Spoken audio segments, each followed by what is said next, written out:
Greetings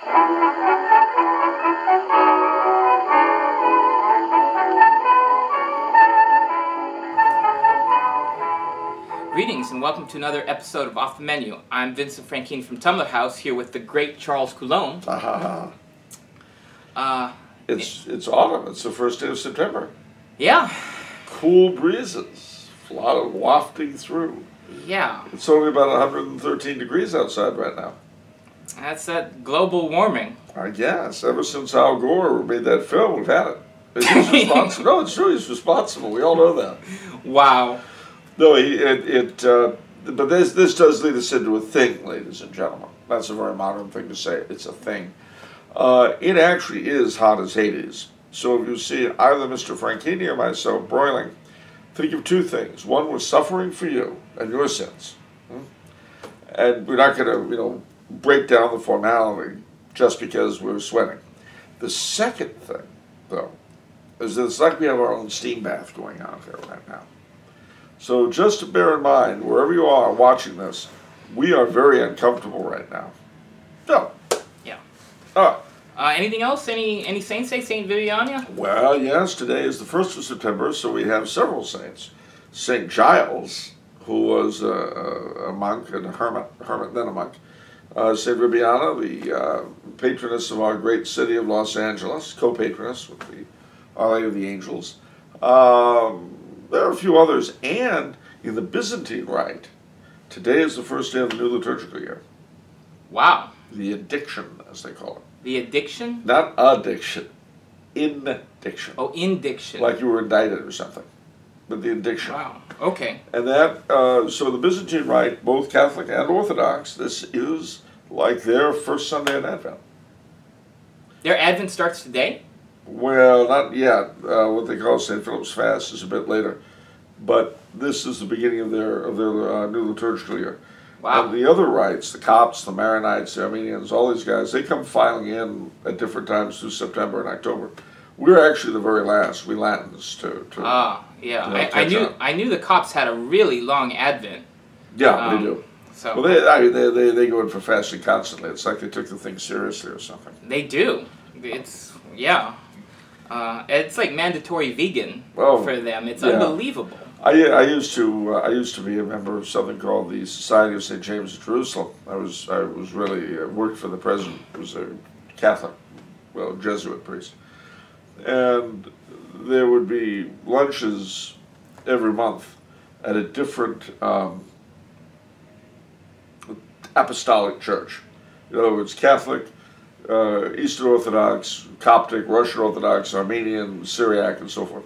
So it would go around, 12 days a year. But we had the devil of a time because the Copts were always keen on hosting. But the problem was, it seemed like every time, we'd end up in the middle of one of their fasts, and we'd be eating their stuff. But mind you, they were tremendous hosts, but it was always within the limits of what they could do. Right. So trying to get it onto a feast day on their calendar was difficult to thinking. Sometimes we managed and had really good food. Otherwise, it was okay. But anyway. Okay. Before we start the show, a lot of people have been enjoying Shane Leslie's Ghost book. A few were even kind enough to send in some reviews. Oh heavens, that's great. Yeah. Christopher Fitzgerald writes, Shane Leslie brings a solidly Catholic perspective and sensibility to the consideration of a phenomenon that has been believed all but universally across cultures and millennia. Splendid. Robert Lowry wrote, Ghost Book at first contains a discussion on ghosts and the attitude of the Catholic Church towards the phenomenon, and then quickly dives into the Catholic ghost stories themselves. A wonderful little book that isn't just for a dark and stormy night. Some inside information on these two gentlemen. They're so cool. They knew about and read Shane Leslie's Ghost book before Tumblr House even published it. That's how cool they are. Imagine that, ladies and gentlemen. Yeah. So thank you for all the love and support, you two. It means a lot. Also, shout out to Chris Bates and Ed Wadinsky. These two gentlemen have been supporting Tumblr House for over a decade or something like that. So the least I can give you guys is a shout out on the show. Thank you so much. Same here. Unfortunately, you can't please everyone all the time. No? No. Oh, don't tell me. Instead of those warm fuzzies, we've got a cold prickly. We got a cold prickly. Oh, no. Who's upset now? Yeah, on the comment section of the video we did on the Golden Dawn protecting Trump using magic. Yeah, I could see why that would upset people. Yeah, it was a really hot topic. So a gentleman with the YouTube alias Frauder Super Robbo had this to say to us. Love how you both sit up there smirking. Both of you are kind of stupid, Mr. Lisp, and you're both fat. How about you do some exercise? Liberal socialist white guilt BS is destroying this country. Some of the most intelligent people in history have been magicians and occultists. And it's pronounced Crowley, like the bird, not ow, like in ouch. No name dude in the glasses, you do have some basic correct information, but I don't understand what your problem is. You and your boyfriend there need to spend more time moving and less time rambling with no purpose. No surprise that you don't like professional sports. Both of you are part of the problem. Have fun with your diabetes and heart disease. Wow. It's obvious that you're both ordering the wrong items off the menu. Lol. And then about like half a dozen meaningless hashtags. Wow. So, well, I think we can look at this in some detail. I like that. Firstly, as far as smirking goes, ladies and gentlemen, let me explain something. If you've got a heightened sense of the absurd, the nicest thing you can do today with everything going on around is to smirk. Outright laughter in people's faces, pointing, giggling, hot feet occasionally. These things are not nearly as nice as just smirking. So, just be happy, Frauder Super Airbus or whatever it is. Just be glad that we're not doing more than smirking. What else you got there? Let me see. Crowley. It's Crowley. No, wait a minute. I got to talk about being fat. I like this. Well, as I say, we're in a steam room, so nature is helping. You know, Frauder, if you're looking for seeing hot guys as opposed to overheated, if that's what you're after, there are networks and all kinds of things, services and all that for you can look at. I wouldn't recommend them, but don't sit around watching fat guys babble. That's, you made a mistake by sticking with this broadcast. You could have been watching something you'd really like. No name dude in the glasses.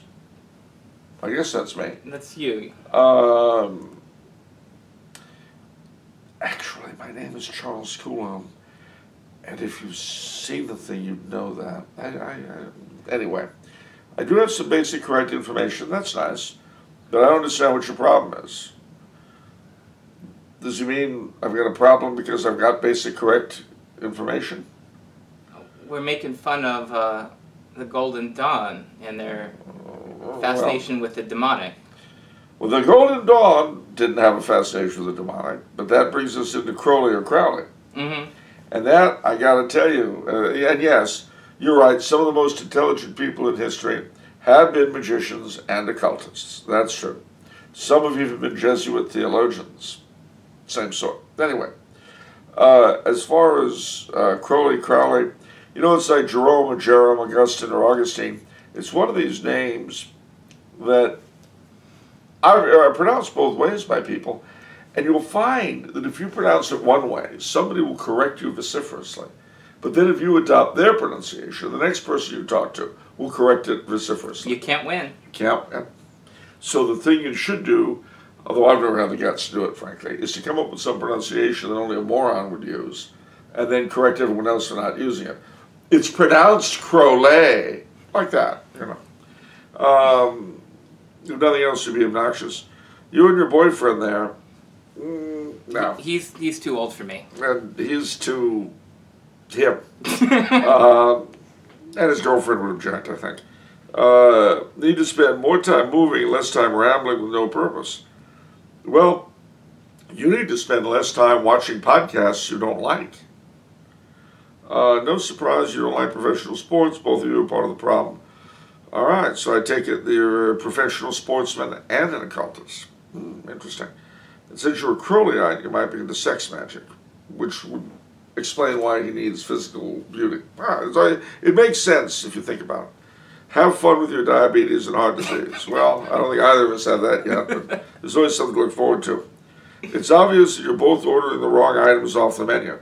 What, you don't like sour cream sandwiches deep fried in lard? Best thing for you. Okay, hashtag guiltless, liberal equality, blah, blah, blah. Liberalism find the cure, equality is not special treatment. Okay. Yeah, meaningless. Yeah. I miss the liberal socialist white guilt BS. That's my favorite line. I miss that entirely. Well, I'm sorry, sir, there aren't too many people who would accuse either of us of either of those things. But if you feel that that's what we are, I'm sure it's very real to you. That has expanded my mind. I mean, if Charles Coulombe can get called a liberal socialist, anything is possible. Everything is in play. Let me tell you something. We've all known that you're a radical eco-feminist. Eco-feminist, wow. That's right. You're an eco-feminist. You didn't know? I didn't know. Now you know. See, this is what comes of sticking with this show. You learn important stuff. Ecofeminism. All right. Well, sorry to take such time, ladies and gentlemen, with the guy, but we had a lot of fun. I thought it was fun. And well, you know, we try to give you guys a good time. Can't we have one too? So anyway, Fraudhair, thank you so much for the giggles. Learn a little punctuation. It'll help people reading your stuff. You know, when you don't have commas and periods in the right places, it's hard to know exactly what you mean. But I think we pretty much got it down. Yeah. All right, let's move on. We have an eclectic selection of questions today. We've got questions on Jefferson Davis, the Confederacy, Cardinal Newman, nationalism, Austrofascism, and, of course, alchemy. Okay, as one does. All right. Let's go at it. Yeah. Our first question, though, is from Janice Carl. She's a huge fan of yours. Thank you. She says, I have always wondered why there are so many conspiracy theories, especially Vatican conspiracy theories, involving the Jesuits. Where did they come from, and is there any truth to them? Oof. Well, this is a very difficult question to answer really easily or simply. Any area of life that's kind of involved and not entirely not very simple, anything that's at all complex lends itself to conspiracy theories. And of course, there are real and actual conspiracies. The independence of the United States was brought about by a conspiracy, if you like, the Founding Fathers being the conspirators.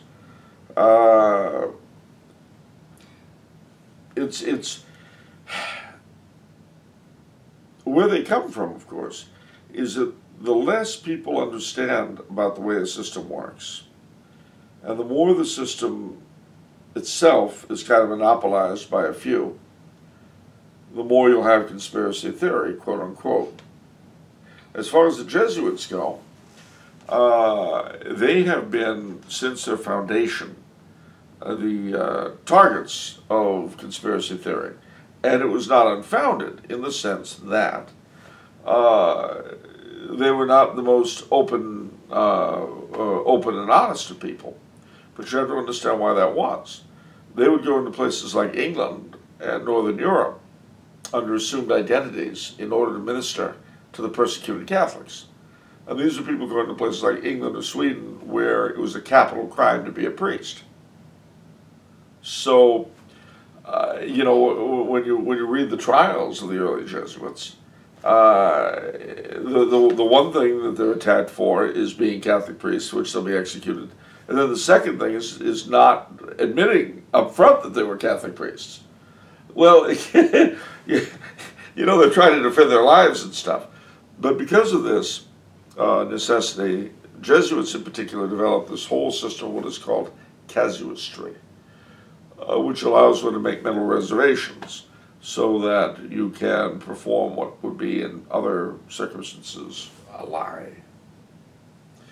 Now, having said all of that, the Jesuits acquired as a result a more or less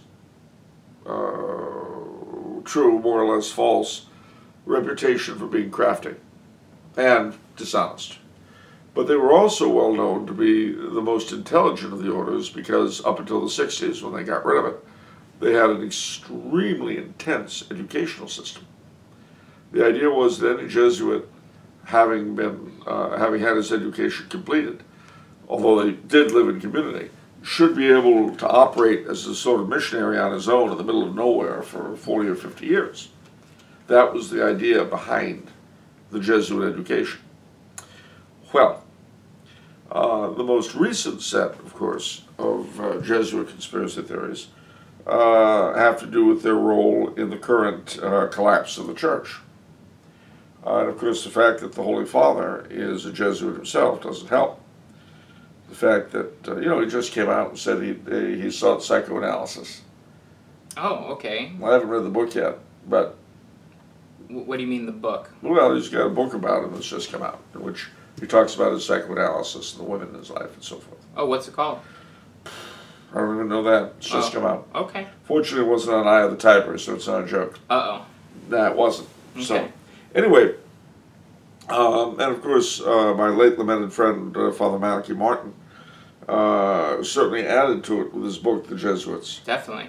And there's no doubt that an awful lot of the people who've helped bring us where we are people like Karl Rahner and Teilhard de Chardin, who were Jesuits. So, the problem is, unless you were somehow able to know everything about a given historical situation, you're not really in a position to say without a shadow of a doubt there was no conspiracy, or there was, if you see what I mean. If you knew, you'd be part of the conspiracy yourself, and that's the last person to ask. So that's the problem. Don't expect a straight answer for anything that involves conspiracy theories, because you won't get it. Wouldn't Jesuits make a good target too, because they're such a powerful order? I heard that they call the leader of the Jesuits the Black Pope. They used to, because he's so powerful. Yeah, and they used to be an extremely effective bunch, and they did an awful lot of good. Yeah. But since the council, as I say, they got rid of their educational system. There are still some good Jesuits flying around here and there, but by and large, it's a sorry order. I have a follow-up question for you. Has any Vatican conspiracy theory ever turned out to be true? No, none has ever turned out to be false either, because you've got no way of answering any of the questions. In other words... There's no Soylent Green is people moment. No! Just no on and on and on. Third secret of Fatima, open up the hidden vault, here it is. No. There's no Geraldo Rivera and Al Capone's secret vault in Pius XII's cellar. No. I mean, there's nothing like that. It's like the Kennedy assassination. It's like the French Revolution. It's like anything you want that is a major occurrence in history. You will never get a definitive answer. Because of the nature of the thing, a definitive answer is not possible. Okay. So, that means you're free to believe that this is a conspiracy, our podcasts, or that it just happened. Your call. Okay. What else you got? A question from CJ. Hello, CJ. History has shown that Jefferson Davis and Blessed Pope Pius IX were pen pals and friends during each other's respective reigns. True. While he was in prison, Davis, the baptized Episcopalian, wore a blessed brown scapular from Pope Pius IX and owned it upon his death. True. So he has two questions for you. First is it possible for a baptized non-Catholic wearing the brown scapular to receive Our Lady's promises if no priest is available? Well, that's a good question. And it's one I can't answer this side of the grave. I can tell you that Jefferson Davis himself attempted to convert to Catholicism when he was 15. He was going to a Catholic school in Kentucky. And he asked to convert, and the fathers wouldn't let him because they said that his parents wouldn't approve. And then, by the same token, why do the parents need to prove? That seems so... because the parents were Protestant, they didn't like the faith. I know, but why would the Dominicans? Why would that be a problem there? Who was paying the tuition? Wow, so he doesn't get baptized. Wow. He was baptized. But I mean, they're not going to receive somebody who isn't of age. That would open them up for all sorts of problems. Like what? Oh gosh, prosecution for corrupting a minor. You know, who knows? Anyway, you know, my writing instructor, Mr. Van Horn, whom I mentioned a few things ago, his father had to give him permission when he converted at that age. He was 15 when he was brought to the church by Father Paul of Graymore, but he had to have his dad's permission. So I mean, that's a pretty standard thing. So Jefferson Davis just couldn't wait till 18 or whatever by that time he was doing other things, I suppose. But by the same token, also, the mayor, or sorry, not the mayor, the Archbishop of New Orleans marched in his funeral procession and was, I believe, present at his deathbed. So, did he convert on his deathbed? I don't know. Would a person who A, believes the Catholic faith to be the true one, B, had the scapular when he died, and C, was baptized, would he go to heaven? Well, I don't know, but if he did, he sounds like a Catholic to me, not a non-Catholic. Because it's not a matter of belonging to a parish, right, or being enrolled on the rolls. I mean, what's a Catholic? Right. That is exactly one of the issues that Hubert Jardin, in his book on ecumenical councils, thought Vatican II would deal with, which is the exact frontiers of the Church. What's the title of the book? Ecumenical councils. Oh, okay. So, but well, he wrote it when Vatican II was called, because very few people, very few laymen knew what an ecumenical council was all about. So he wrote this history to try to give people an idea of what doubtless Vatican II would deal with. And he said, we can't know, of course, but all the other councils have dealt either or both with major doctrinal problems or major pastoral problems.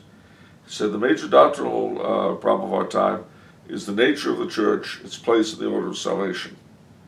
And the major pastoral problem is communism. Mm. Well, of course, it didn't deal with either one. Yeah. So, I mean, similarly, it's like an Orthodox person who believes that the Pope is the head of the Church, accepts that, I mean, by Orthodox, I mean practicing Eastern Orthodox, and I've known such people, who believes the Pope is the head of the Church, believes in purgatory, and so on and so on, versus a Catholic who doesn't believe in those things.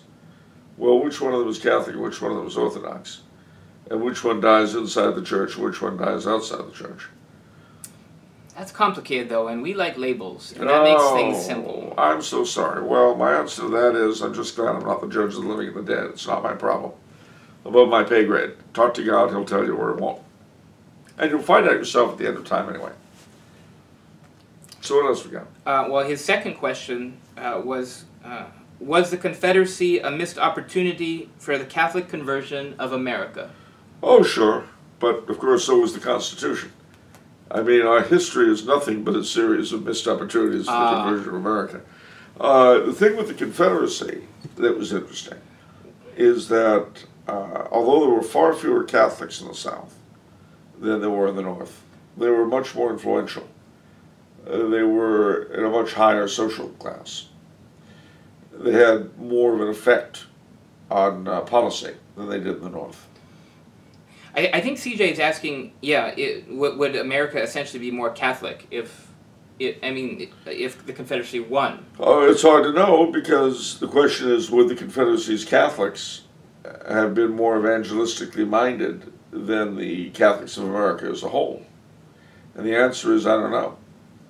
It's one of the great might have beens. I mean, it could well be that so you remember that in order to maintain their independence, an independent Confederacy would have had to have been much more tightly allied with France, Spain, and Britain. And it could be that they would have had less of the Americanist thing that kept us from evangelizing. But at the same time, you've got to remember that the Confederacy prided themselves on being Americans. They had George Washington on a horse as their coat of arms. Oh, wow. Well, you can see why, because as far as they were concerned, they were repeating what their grandfathers had done. Just as the American 13 colonies had thrown off the yoke of the king, so they had thrown off the yoke of Washington, D.C. That reminds me of an interaction in Puritan's Empire between Abraham Lincoln and a comedian. Horace, or no, I'm saying, yeah, what's Greeley? It wasn't Horace Greeley, it was another fellow, but yeah, he asked him, he said, when the states started pulling out, he asked him, well, you know, how do you feel about this? And he said, well, Mr. President, if secession be a valid concept, then I have to say my sympathies are entirely with the South. If it isn't, then all I can say is God save the king. And that, you see, that is the, for a country that has always prided itself upon being the sump of morality, that moral issue is the dirty little question. Yeah. Because if we're going to be the moralists we like to be, if the rebels were right, then how can you say the South was wrong? But if the Union was right, how can you say the king was wrong? And that's a little question that we deal with in the best American way possible. We ignore it. Why do traditionalists seem to have a soft spot for the Confederacy? A couple of reasons. One is always the what if, you know. It always seems like the implication is that Confederacy is more Catholic, but I never understood why that is. Well, partly because it was more aristocratic than the North. It was certainly more closely tied to Europe. Its values in terms of you know, being an agricultural society and being very much an honor and shame society, as opposed to the northern setup, it has a lot more in the way of affinities with Catholic societies than Northern Puritanism did. Okay. I mean, don't forget that it was in the South when Christmas was outlawed and Easter was outlawed in New England. The Southerners were celebrating it. Interesting. So there are connections on a number of levels, and how true that is, of course, we can't know because we're not there. No, and it is nevertheless also true that there were more Catholics in positions of high authority in the South than in the North. Interesting. And there's also the fact that, well, you know, everybody reads themselves into foreign conflicts. You know, you look at a foreign civil war and you choose a side, but it's based upon your own, what you think your connection with it is. Right. Which may or may not be true. I mean, it might be true, it might not be. Right. But nevertheless, you read yourself into the story. Yeah. So, in the case of the Union, both Karl Marx and the Tsar supported the Union. Garibaldi supported the Union, said over volunteers.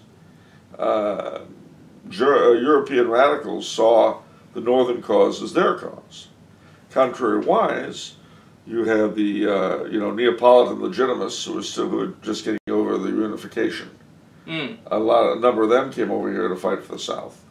You had Spanish Carlists, French legitimists fighting over here for the South, just as you had a few French Orleanists fighting for the North, and also some French socialists. So, I mean, but they were all reading themselves into the story. Yeah. Now, how true that their equation was is another issue. Okay. I mean, similarly, in Italy and Germany at that time, you know, they were going through their own wars of reunification and so forth. So those who believed in a centralized Germany and centralized Italy saw the Union as the good guys. Interesting. Whereas those areas, and elements of Italy and Germany that wanted to preserve the local liberties and so forth, they were rooting for the Confederates. And similarly, in Great Britain, the areas that had been Jacobite, like the west of England and the north and so on, parts of Highland Scotland and all that, they rooted for the Confederates.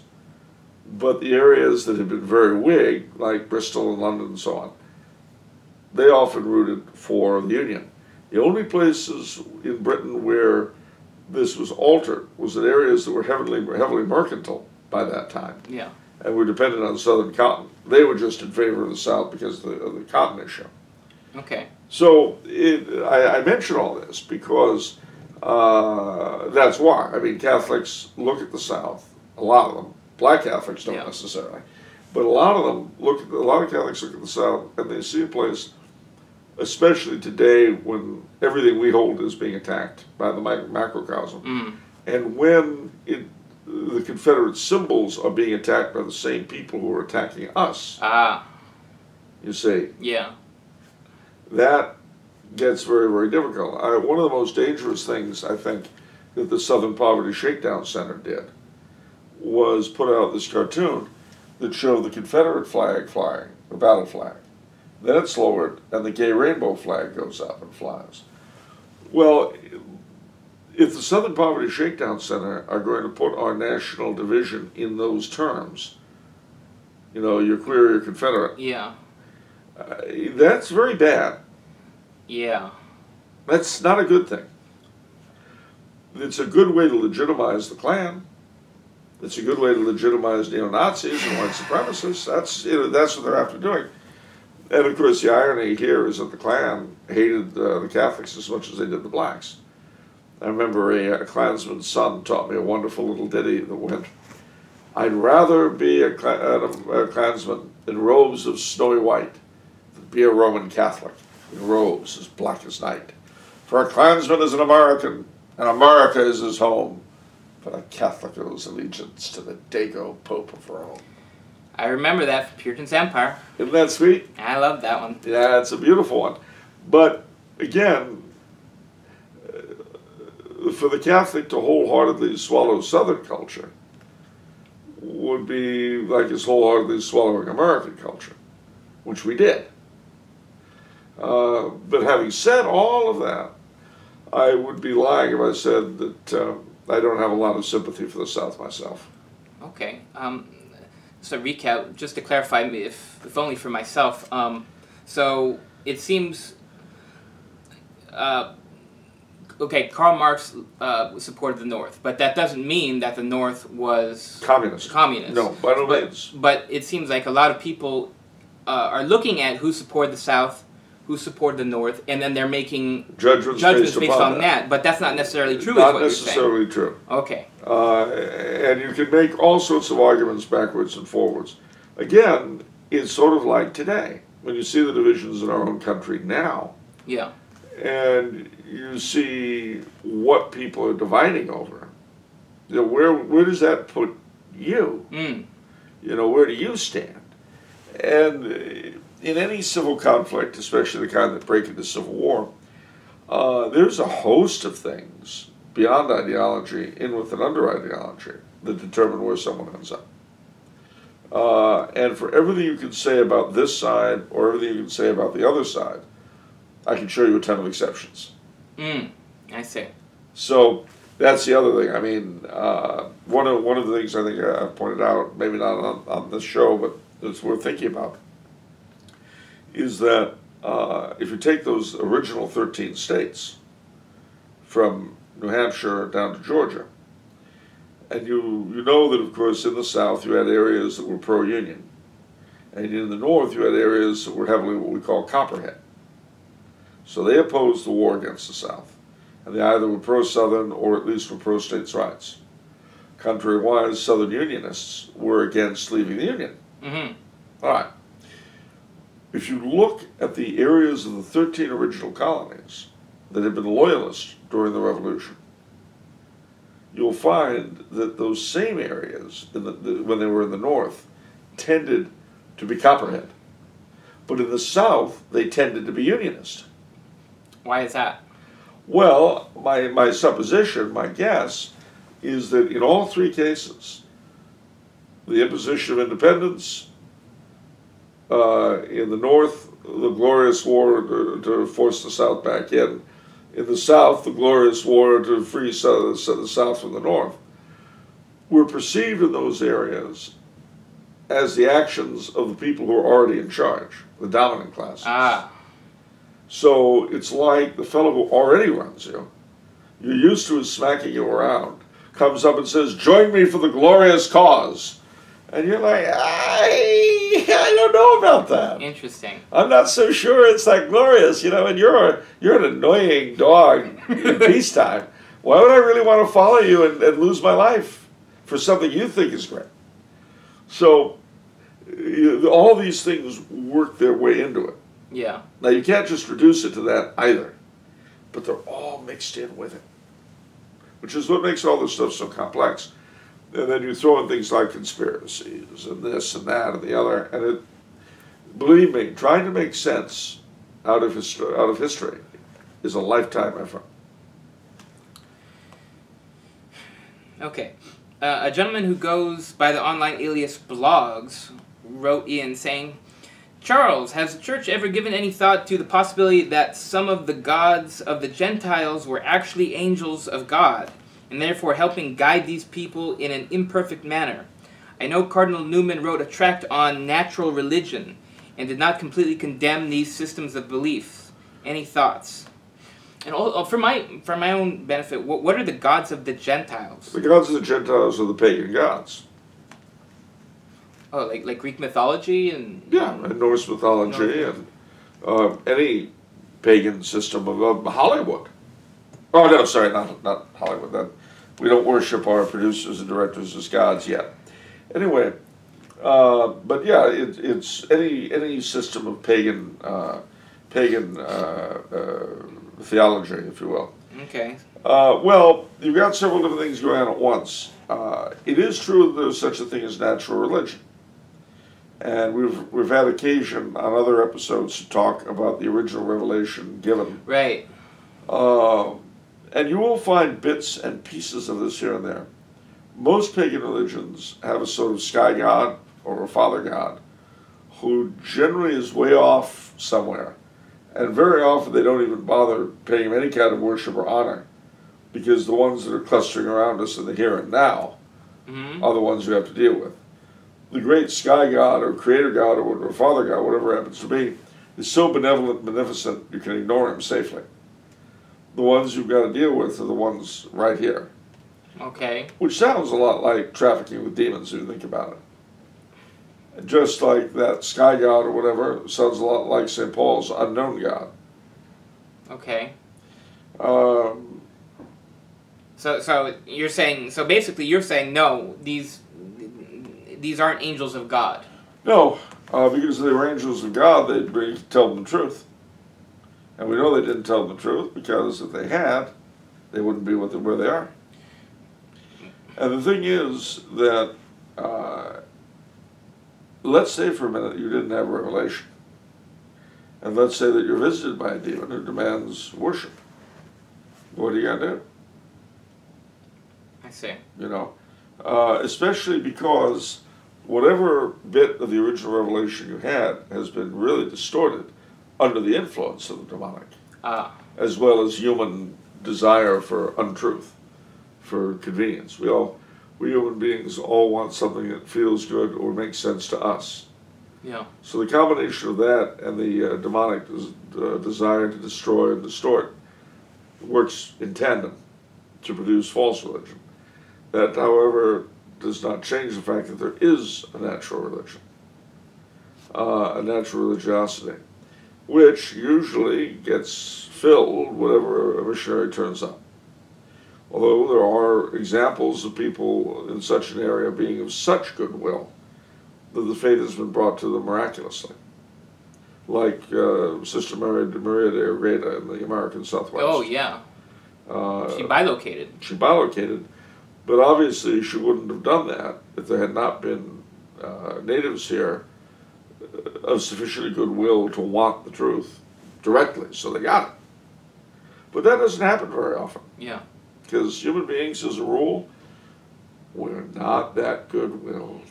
Ah. I know. Even when we're hot and not fat. What? Okay? Yeah. All right. Next question by Ryan Potter. How do you reconcile Christianity and nationalism when Christ and his disciples went to such lengths to emphasize universal brotherhood? I ask because I've been struggling to understand the rationale behind Catholic social doctrine. Well, First, you've got to understand there's a difference between nationalism and patriotism. Okay. Well, Nationalism really is the love of people who are just like you. Patriotism is the love of your country. And the late lamented Eric von Ledeen gave us an example: Bohemian patriotism versus Czech nationalism. okay. He said a Bohemian patriot would love the Czechs and would love the Sudeten Germans because they're both in Bohemia. Whereas a Czech or Sudetendeutsch nationalist would hate the Czechs or the Sudetendeutsch because they weren't Czech or Sudetendeutsch. Okay. You'll find that every Catholic nation, every Orthodox nation, has a sort of sacred history involving the first missionary to bring the faith, particular apparitions that occurred in that country, particular saints who arose. There's a particular style of Catholicism in each Catholic country. But these are not in opposition to each other, like parts of an interlocking puzzle. Mm-hmm. And then when you take it a little bit further around the world, you've got the Anglosphere, Hispanidad, Francophonie, Lusofonia, and all these things. These are all, how do I put this? Well, they've often been in conflict, God knows. They are nevertheless intended to evangelize the world in common. Certainly, you know, the terrible things of World War I with priests on both sides blessing their armies as they went off to slaughter each other, while the numbers of people involved made it quite amazing. This has been an inherent problem since almost the beginning. It goes back to the fall of man. But patriotism means love of one's country because that is where God has put you. But it's also understanding that everyone else is patriotic too. I mean, one of the stupidest things I ever heard in my life was on the radio when Vicente Fox was president of Mexico, and they were having an anti-immigration speak. And mind you, I'm not pro or against immigration. It is what it is. Right. But he gets up and he goes, Vicente Fox doesn't give a damn about this country. All he cares about is Mexico.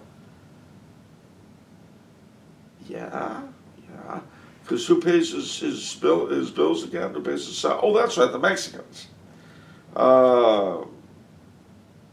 Similarly, when OBJ demanded that de Gaulle turn over the French nuclear arsenal to him, he said, well, Mr. President, let me ask you, would you sacrifice New York for Paris? And OBJ said, certainly not. I says, well, I wouldn't expect you to. But that's why you're not getting control of my nuclear arsenal. You know, he wasn't upset with the man that he would not put New York or put Paris over New York. But he wasn't going to let him take control of it.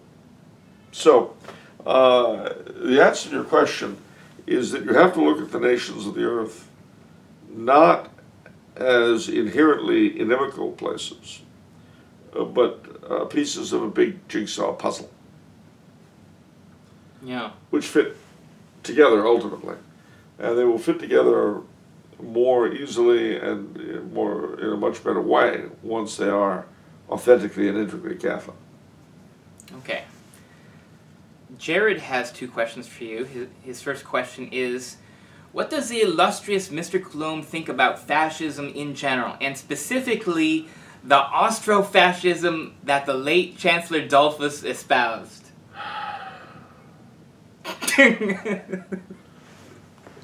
Okay, we'll deal with fascism first. What is fascism? Fascism is the system, the political system espoused by Benito Mussolini and his disciples in Italy after World War I and going on to the present day, because you will find Italians who are fascists, who are advocates of the Duce's stuff. Those are fascists. Nobody else has the right to the fascist label. Nobody? Nobody. Not the Nazis? No, not at all. The Nazis, remember, fascism deified the state. Okay. But it didn't deify the Italian race as such until they came under the German thumb and got influenced by them. So you had Jews who were very loyal fascists in the beginning. Because it was about being Italian, not about being Italian Gentile. And as far as Mussolini was concerned, a good Italian was somebody who spoke Italian. That's why you actually had fascist Arabs in Italian Libya. Can't there be different branches of fascism that I mean, for example, like there are different branches of communism. I thought Stalinism was a certain brand of communism. Well, that has to deal with his personality. But see, the problem with fascism is that it is intensely national. Communism is by design and by nature an international ideology.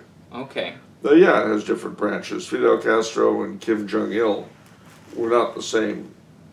I mean, they were the same in terms of if you were in one of their camps, you probably wouldn't notice a great deal of difference. But there were some differences ideologically. But the whole point of Italian fascism was that Italy was the greatest power, the greatest nation on earth. It was nationalism on steroids. And that wasn't in Germany's case? Well, Germany, yes, except that he defined Germany as the German race, the German people. And that disqualifies them from fascism? Oh, yeah. Why? Because fascism was, by its founder, Mussolini, designed to be non-racial and non-religious. Hence the Muslim fascists in Libya, hence the Jewish fascists. Okay. National Socialism was just what it claimed to be.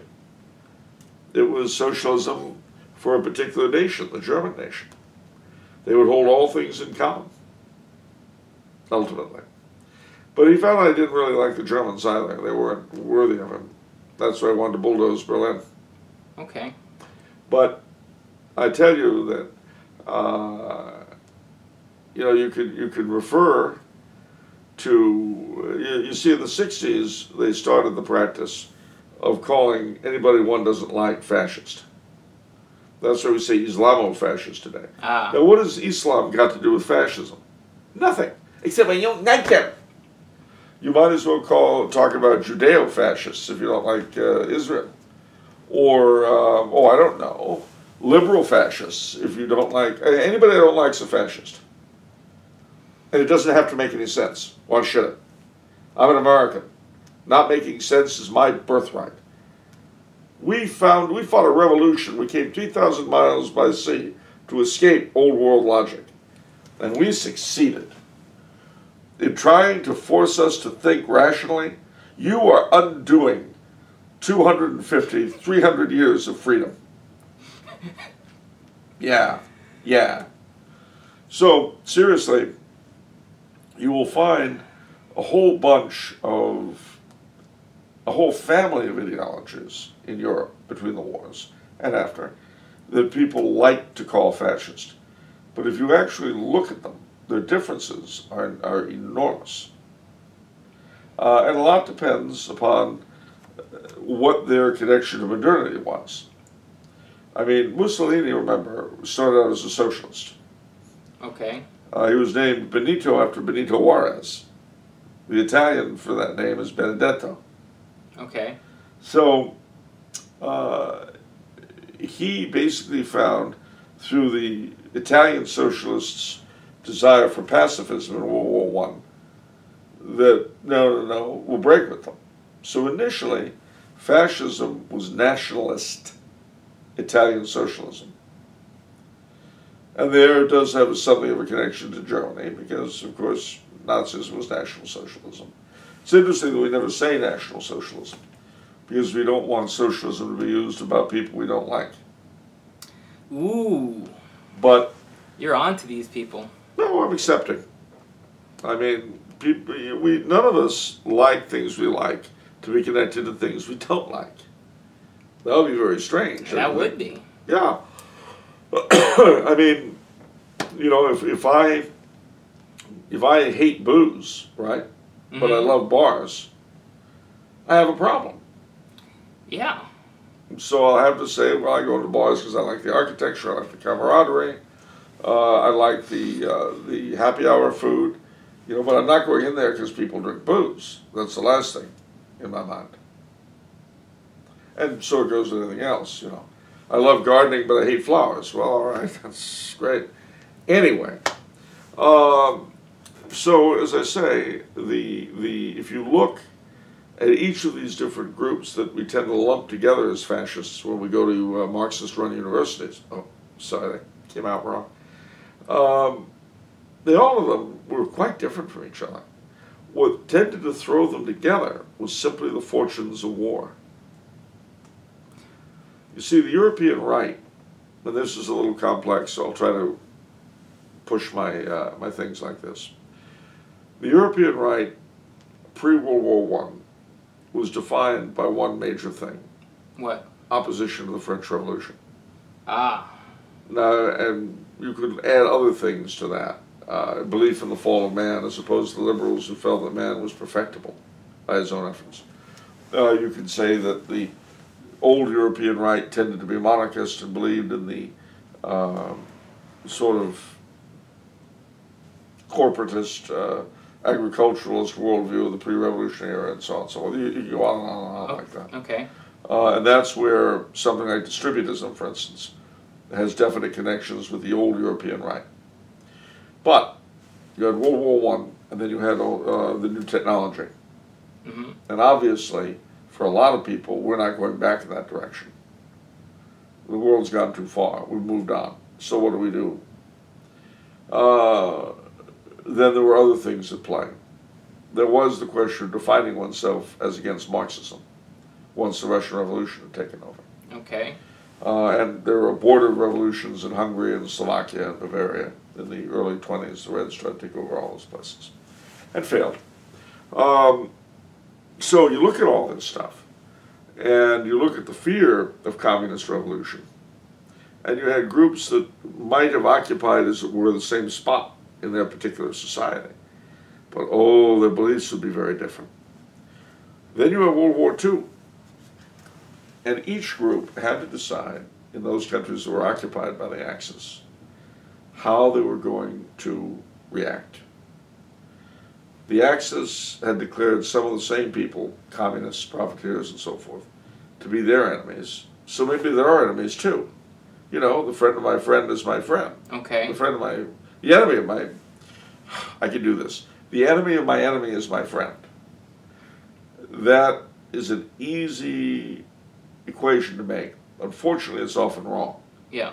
And it was really wrong in this case. Because actually, both Italian fascism and German National Socialism were modernizing elements of the left.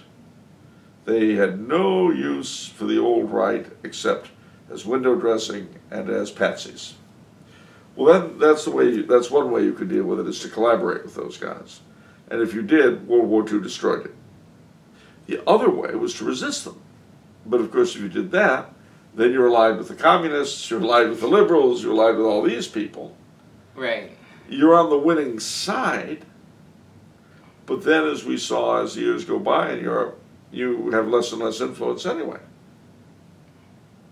I see. And that was the great dilemma of the European right. Whatever they did, they were wrong. Yeah. Because nobody, either the Axis or the Allies, wanted what the European right wanted. Interesting. And oddly enough, they ended up not getting anything. They were ground between two stones. Now, to answer the second question, yeah, and this is what really got me off of my diatribe, I hate the phrase Austrofascism. Why? Well, it's stupid. It's moronic. It's an example of what we call in Yiddish schmuckerei, which is the practice of being a schmuck. And there's nothing wrong with being a schmuck, ladies and gentlemen. If any of you out there are self-identified schmucks, or the developed kind, the so-called dumb schmuck, or the juvenile kind, the schmecker, if you're any of those things, I don't mean to be offensive to you. Really. You know, hats off to you. And you're willing to be upfront and honest about it. But For the rest of us who may not want to be schmucks, it's important to define things properly. The people that the moronic call Austrofascists called themselves Christian socialists, except that's not really what the word meant in German. Christian social was what they called themselves, the Christian Social Party. And what did social mean? It didn't mean socialist, which is why the English phrase Christian socialist doesn't work for them. Social meant a state that was like a family, that was all connected, that was organic, where labor and capital would work together for the greater good, where for instance, you've got the shoemakers union, right? Mm-hmm. You've got the various large manufacturers of shoes. Okay. Right? You've got the shoe retailers. And then you've got the independent cobblers, right? Now these four groups are together the shoe industry, actually. And without any one of them, they all lose. If you don't have labor, no shoes get made. Okay. If you don't have,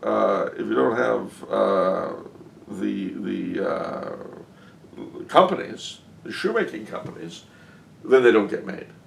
If you don't have the retailers, they don't get sold. And if you don't have the independent cobblers, there's no styles, no new styles created.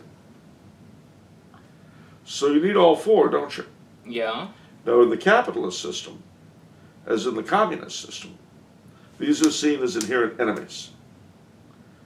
But what the Christian socialists, and by extension their alt-right confreres throughout Europe, wanted to see were all of these people working together for the common good. Okay. And not just the shoe industry, but all the industries, and the farmers, and all the other elements of state. What's the common good? The common good is threefold: economic prosperity, spiritual good. That's what they said? Oh yes. Okay. Remember the Christian part. Yeah, that's true. That's true. And they wanted a third thing in Austria. They wanted to bring back the Habsburgs. Ah. Just as their equivalents in France wanted to bring back the monarchy there, and so on. The ones in Belgium wanted to make the king rule as well as reign. And so it went from country to country. They all had a different specific answer.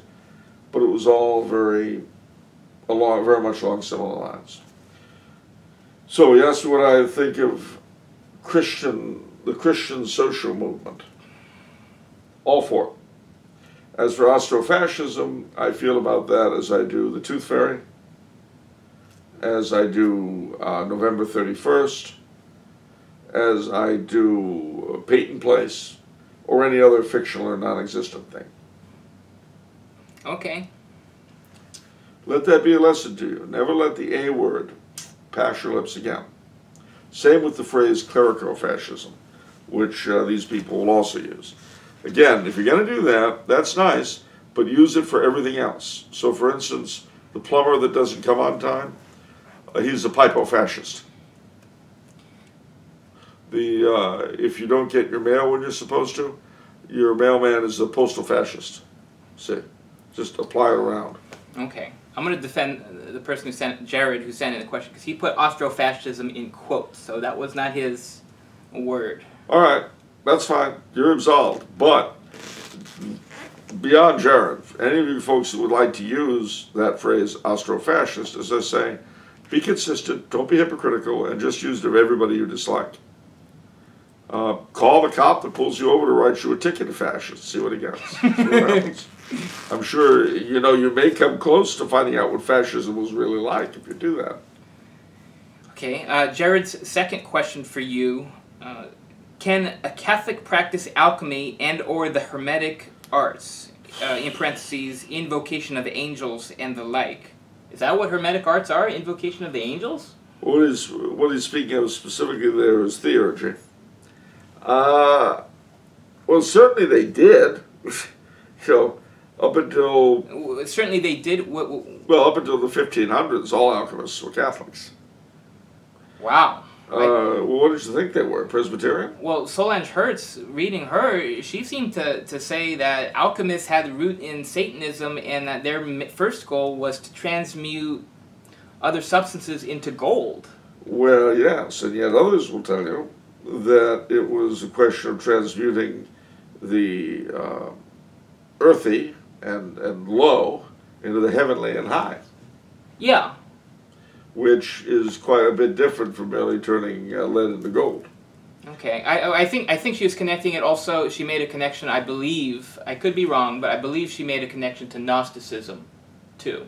Yeah, she did. But how well that would hold up historically is another question.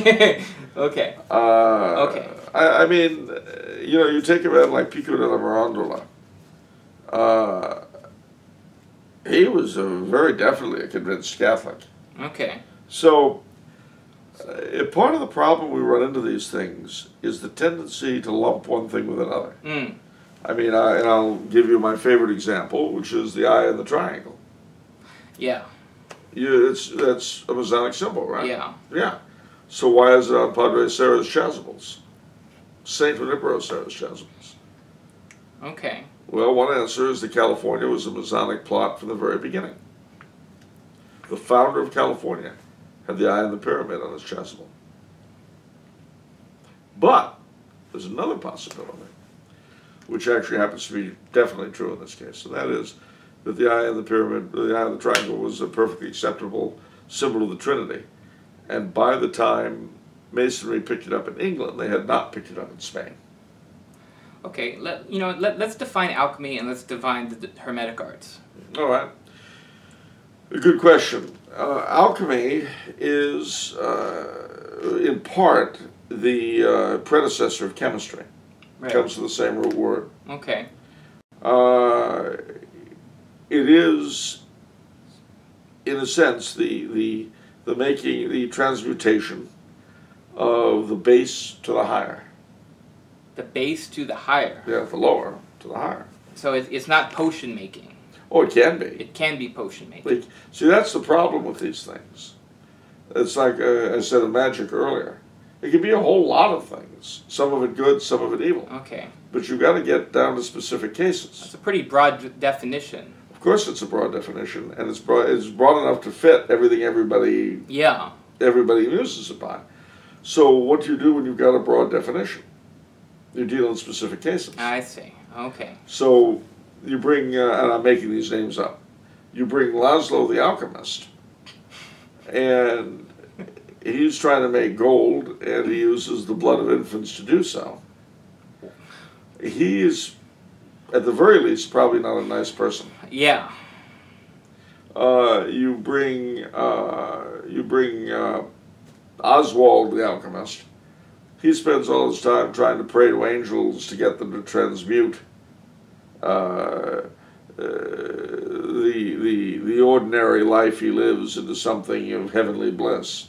Wow, that's pretty abstract. It is abstract, and yet you can see the analogy between the two. So alchemy can be abstract like that? It's not some concrete process? It can be. It's analogical.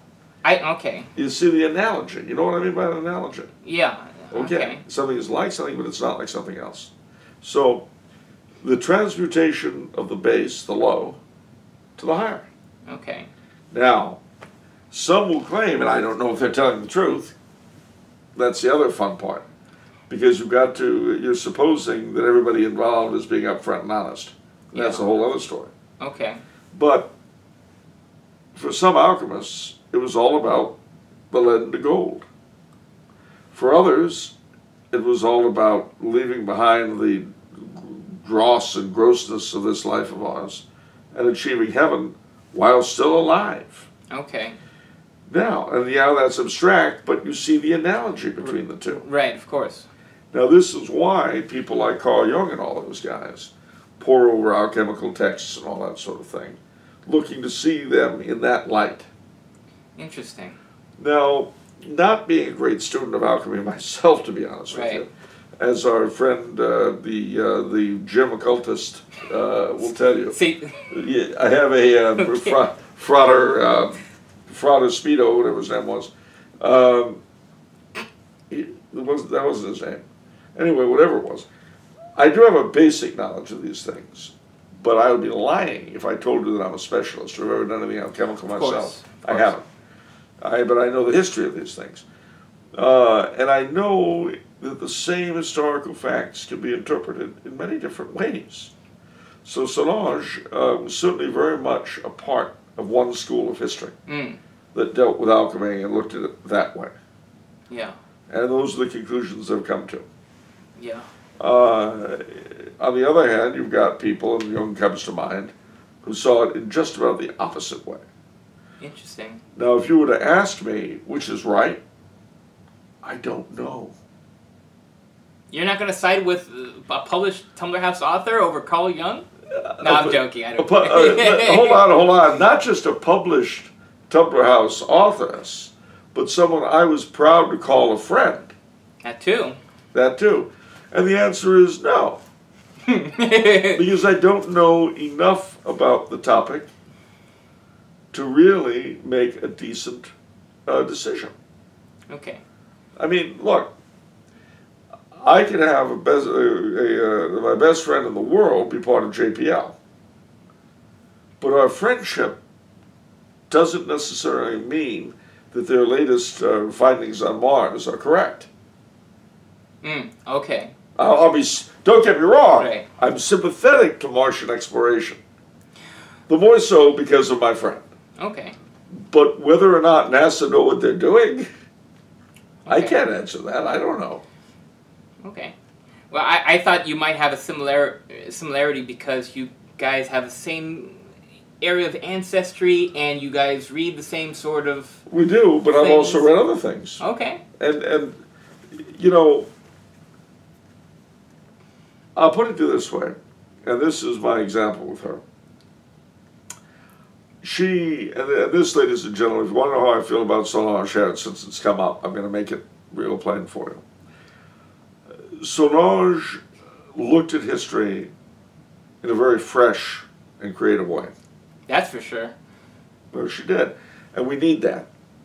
We definitely need that. Now, one of her things that she was sure of was that electricity was evil. It was from the devil. It is not Lucifer the light bearer. Yes, false light will illumine the world, yeah. And she would ask you questions like that, and there was no answer to that.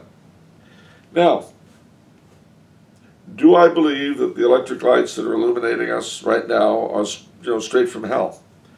Well, no. But where Solange was spot on is the effect electricity has had on culture. Which is absolutely right. Yeah, absolutely. And nobody else has looked at that. No. It's just like my friend, colleague, and fellow Tumblr House author, Bill Busak, makes the point that nobody really knows what electricity is. So he's right. Nobody does. We use it, we harness it, we know what it'll do for us. You're seeing me because of electricity. But we don't know what the thing is. So, if you were to ask me, was Solange right or wrong about electricity? I would say to you, I don't know. Okay. And I don't. I don't think she was, but that's not the same thing as saying that I know definitively that she was out to lunch on this. I think she's wrong. I think she's wrong. I don't think power is inherently evil, and that's ultimately what electricity is. So, power, more often than not, is used for evil, but power itself is not evil. Maybe yes, maybe no. So I'm too pure a thinker ever to make an opinion about anything. What? Yeah. Never mind. Take that back, ladies and gentlemen. Forget I said it. It doesn't make any sense. So let's go to the second thing, the Hermetic arts. All right, well, that comes from Hermes Trismegistus, an Egyptian character, whom some claim was a wise sage, others a god. But his basic teaching, and mind you, I'm taking one sentence out of a ton, is as above, so below. Oh, yeah, I've heard that. Yeah, and what it means basically, on the one hand, is that the heavens reflect the earth, or the earth are an image of the heavens. This isn't quite as weird as you might think when you think of Genesis and our Lord saying, let us make God in our own image. Let us make God, let us make man in our own image. That in itself gave rise to a huge number of different schools. Remember some time ago I talked about Catholicism and all that, and all the schools they had broken into, and Gnosticism and all. Same stuff with Hermeticism, in the sense that the one basic thing that all the Hermetic schools have in common is that. Now some of them saw from that a need to practice magic. Others said, oh, no, to practice magic would be a total violation of the principles of Hermes. And so it goes. Now, which of them were the truer to real Hermeticism? I can't tell you, because I'm not in a position to know. I'm not a Hermeticist. But I do know that the basic notion there that the spiritual is as or more real than the physical is absolutely true. That part's quite true. And the notion that the reason why they would go into magic and this sort of thing is because for some of them this was a demonstration of that very principle. The fact that words can alter reality shows the prevalence of the will and the intellect over the physical. Okay.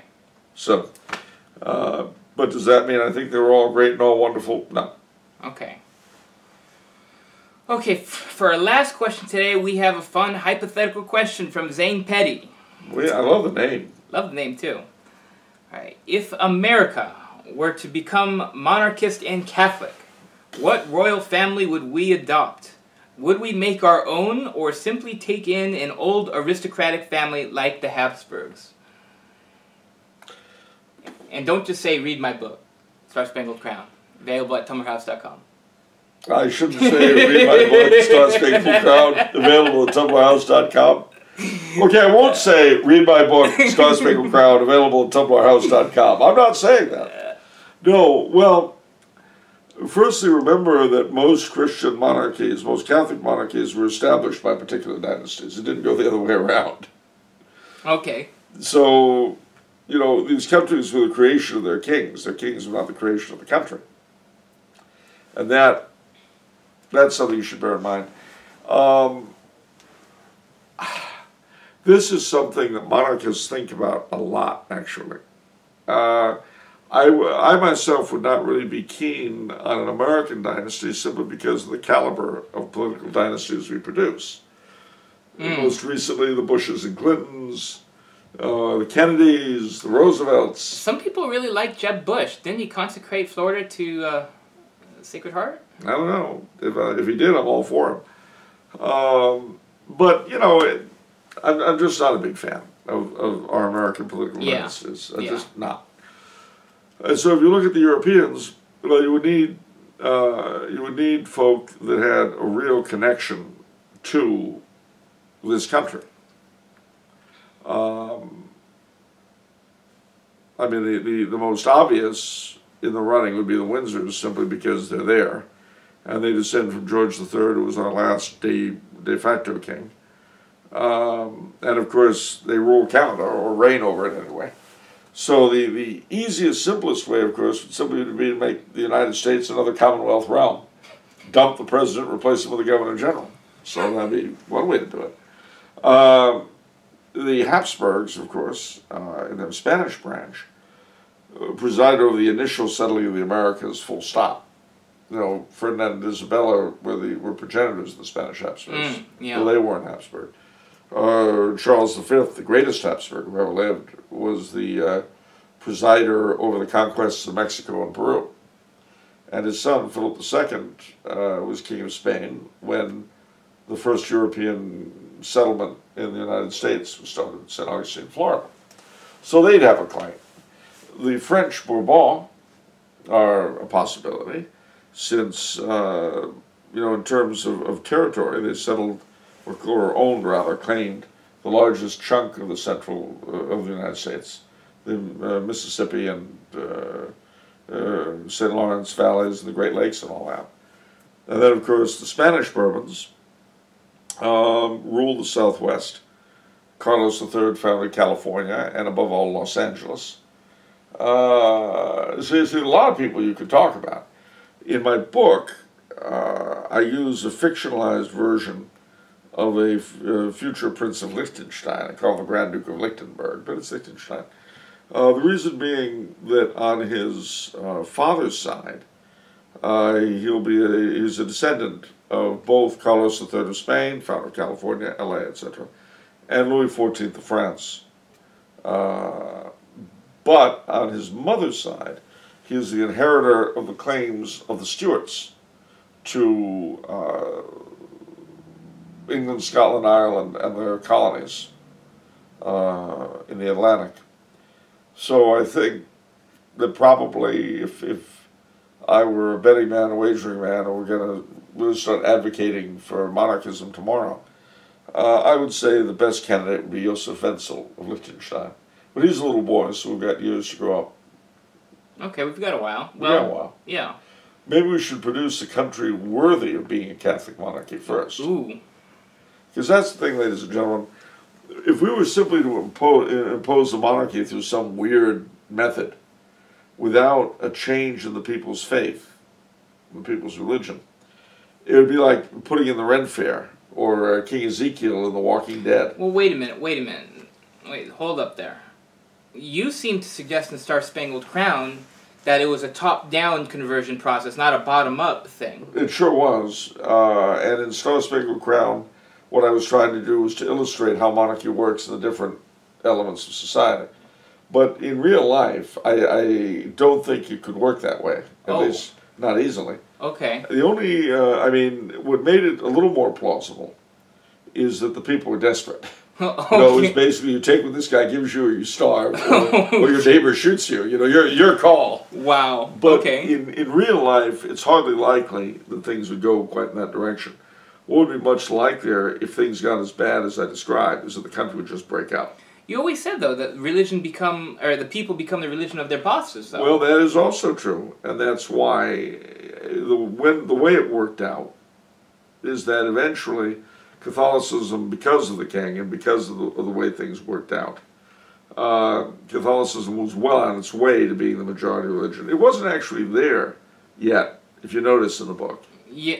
Okay. I thought it was like 50% or something. About that. It's certainly more than it is now. Yeah. But it wasn't the overwhelming majority yet. Oh, okay. It was like 90%. Wow, okay. And you remember, for instance, the every state that wanted to could have its own state religion. Oh, yes. And the first one to take advantage of that, the implication is that others did, but I don't say what the others were. It's Utah. Yeah. And then I have in this system, ladies and gentlemen, the governor is appointed by the king, not elected. So having had Utah take advantage of the change of the Constitution to establish the Mormon Church, I then add, as of now, no Mormon has ever been appointed governor. And that, of course, you see, is sort of the check and balance. Yeah. The reason being that it keeps the Constitution intact. And the notion is that a non-Mormon governor would be a better supervisor of non-Mormon civil rights in Utah than a Mormon governor would be. Where did you draw from? Did you draw from history for that one? Did you draw from historical example for that one? Well, yeah. You mean for the governors and they're being appointed? For putting a different governor, a governor that's different religion from the people. Absolutely. Purposefully. Oh. Absolutely. And again, it varied. Remember that when you're dealing with the history of monarchy, certainly Catholic monarchy, you're dealing with a huge range of past examples. So, very often, if you've got an area that's inhabited by contentious peoples, by several of them, yeah, you want to put in somebody who doesn't belong to any of them. In Utah, although they have the Mormons on, I think, like 60 or 70%, they would probably have the numbers to impose a state church, but there are a lot of Gentiles there. Mm-hmm. And it was my supposition that if you had a Mormon governor, you'd have two problems. One is the possibility of oppression of the non-Mormons. The other is disaffection of the non-Mormons. Thinking, we got everything. Yeah. It's sort of like mutatis mutandis. If you go to Salt Lake City, you'll see that the Catholic Cathedral in Salt Lake City is huge, and it's gorgeous. Now you ask, well, why is that? It's because every non-Mormon in Utah at the time contributed to it.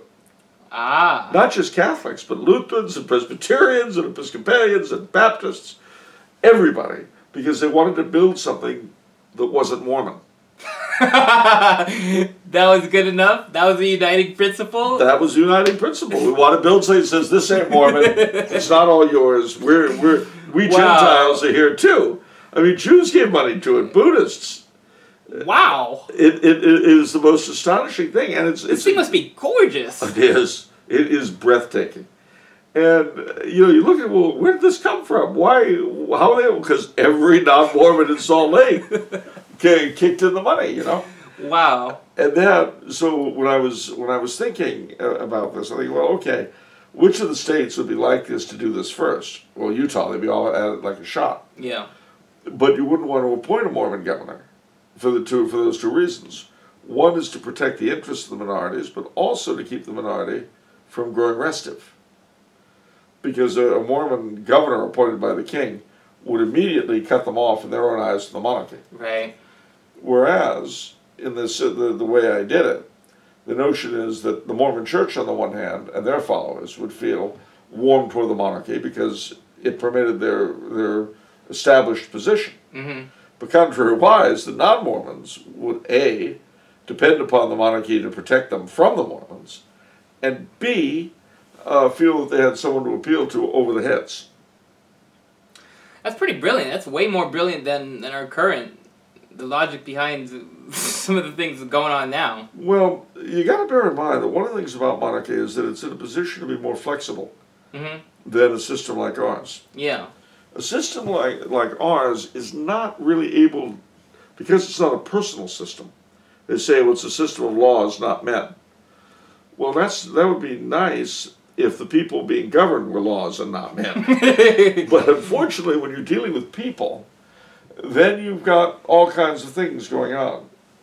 I mean, that's why one thing we carried over from the royal days was the power of pardon. Because yes, the king was there to ensure the laws were obeyed.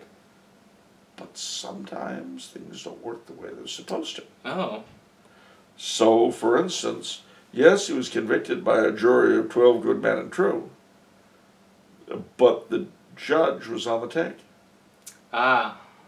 Now, do we really want to make a big deal about that, or do we just want to pardon and forget about it? And a big part, I do believe, of governing with the least amount of damage possible is the ability to forget, to ignore, to pass over. Because human nature is filled with abuse. It's sort of like with the Civil War. Part of the gentleman's agreement that allowed this country to recover so quickly from it was both sides basically agreeing to let the other honor their own dead and honor their own heroes. That's why Memorial Day, which we think of as a national holiday, was started in the South. I just came up with a new question based off what you said. We were talking about the Confederacy early on, and you said one of the strengths of the United States is our ability to forget, to move on. Yep.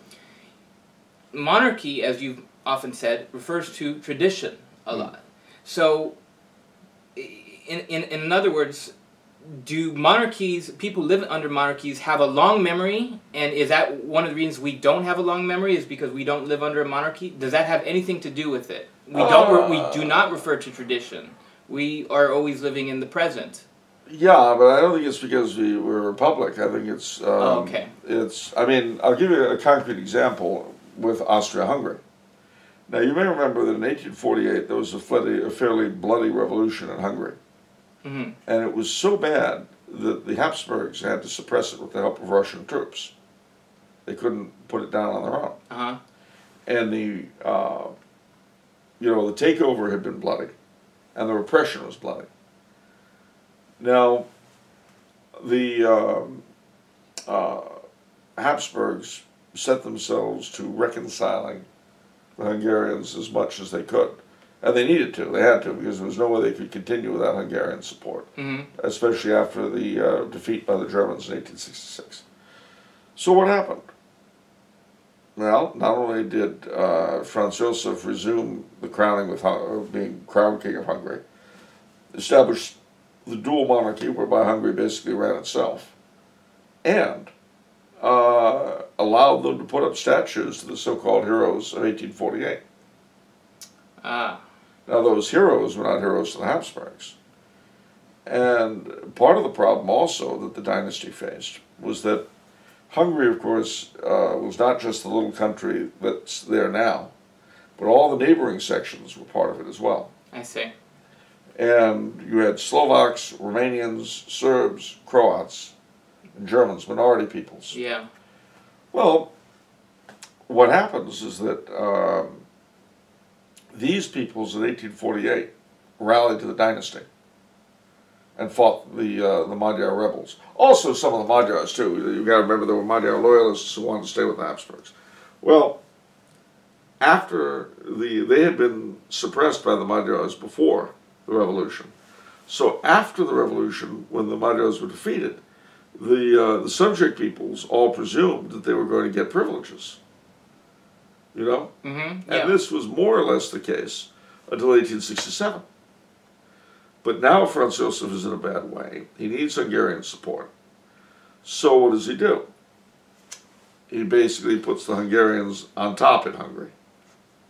And so they begin the Liberal Party in power because they're nationalists. Remember what I said earlier about the difference between patriotism and nationalism? Yeah. A Hungarian patriot would have loved all those people simply because they happened to be in Hungary.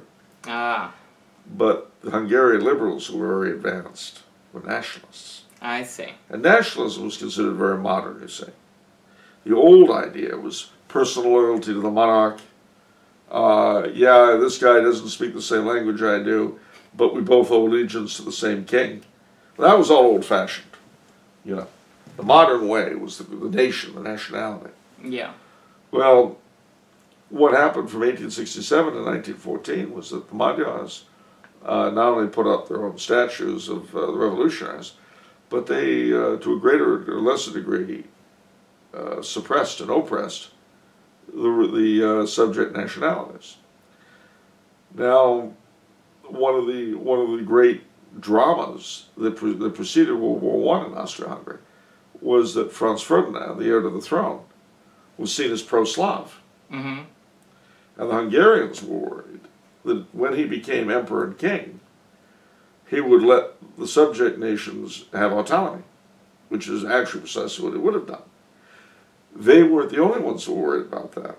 The Serbs in Serbia were so afraid that he would become very popular amongst the Serbs and Croats that there would never be a greater Serbia, ever. And that was why he was targeted by the Serbian secret police to be murdered. Ain't history grand? Okay. So, but these long memories, again, the action of a good king can go a long way toward assuaging them. With us, our Civil War was put to rest. And we've been ripping open those wounds these past few years. Yeah. I cannot imagine anything stupider. It just, I mean, why not go cut yourself? Oh, that's right, a lot of people already do. Sorry, my mistake. But that's what it is, you know. Well, in absence, to me, well, no, I'm not going to get to it. We're not going to go into that. No, we could. It's so tempting. So tempting. Well, maybe next time we'll do the stars and bars. One thing I would say, though, ladies and gentlemen, for my black and American Indian and Asian friends, whatever your ethnicity, rather than getting upset at the statues that other people have built, build your own. Ooh. You all have heroes. Heroes that probably the rest of us would do well to hear about. You see. Build them. Build them. Educate the rest of us about the people who made you great. And you'll make us all greater. Okay. That's it for the show. We'll see you next time. and pray for cooler weather. Oh, please. Please do. It's autumn now. We have a right to it. God bless and take care. Take care.